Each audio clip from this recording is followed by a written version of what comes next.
when we talk about Texas floods, it often starts not with, say, a weather map, but with a sound.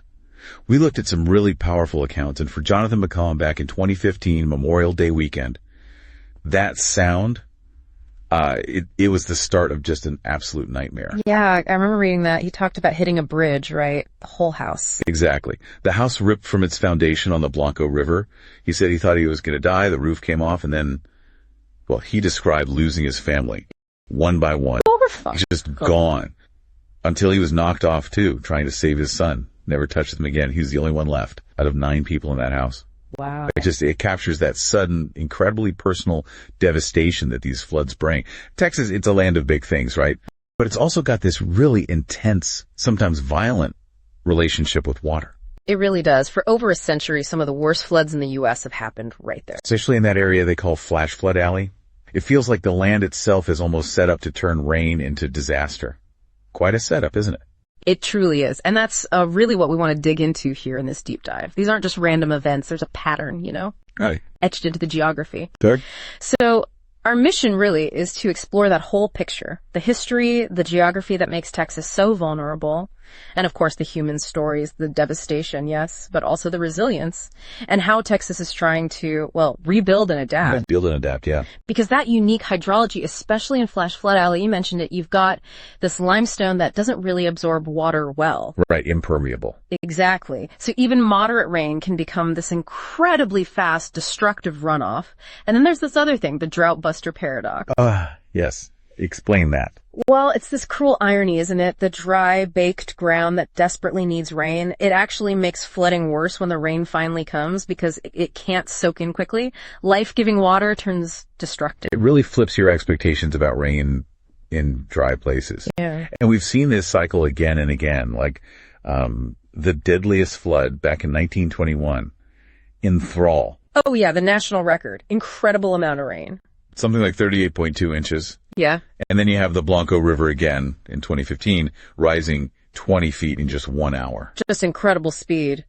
And that 2015 flood, that's the one that completely shattered Jonathan McComb's world, wasn't it? It was. He described it like a tidal wave or a wall of water, just hitting the house, ripping it off its pilings. Unimaginable. He was trying to hold on to his son Andrew, but got swept away. Lost his wife, his kids, his friends.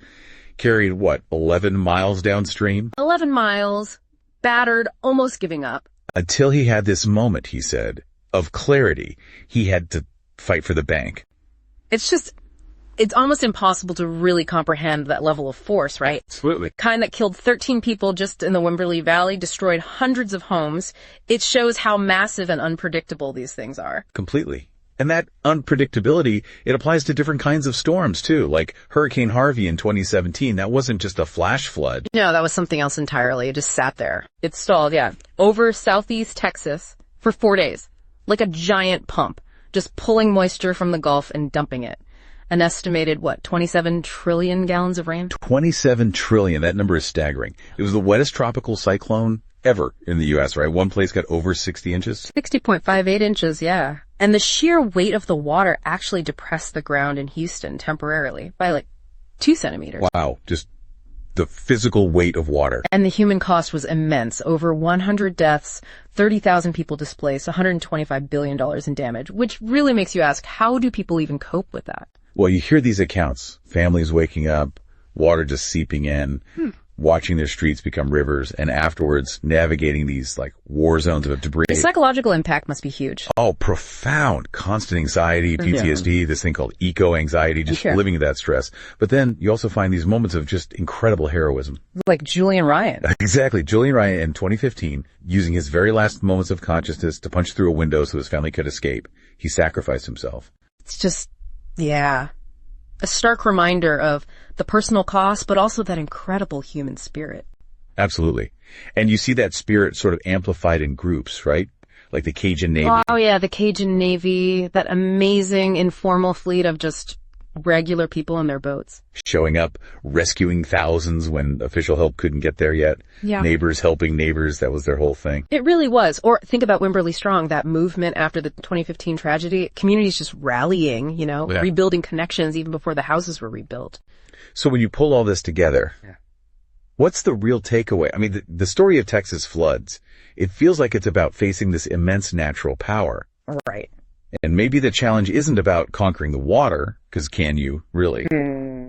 But maybe learning to live with it, accepting it's always going to be a factor. I think that's right. And what keeps coming through is like the strength of the community. That seems to be the most vital resource when things get bad. You see it in individual sacrifices like Julian Ryan. You see it in the volunteers like the Cajun Navy, the spirit of Wimberley Strong, that social cohesion. It's critical for getting through it and recovering. That makes sense. Yeah. But does that incredible self-reliance, neighbors helping neighbors, does that maybe sometimes let the government off the hook, delay needed policy changes? That's a really important question, actually. A potential downside, maybe. It seems the path forward has to be a mix, doesn't it? Right.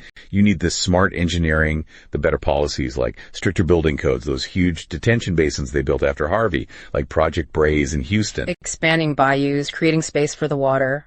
Yeah. But you also need that ongoing commitment to, cultivating those strong community bonds. Because they really do seem to be the most invaluable resource when the water starts to rise. It's absolutely essential. So when you think about the sheer power of these Texas floods, it's not just about what we build or how we plan, is it? It's also about how we keep investing in that fundamental human connection. Because when the storm hits, when the water rises, it seems like it's our communities as much as our infrastructure that really face the test. So maybe the question for you listening is, what does that mean for how your community prepares for the unexpected?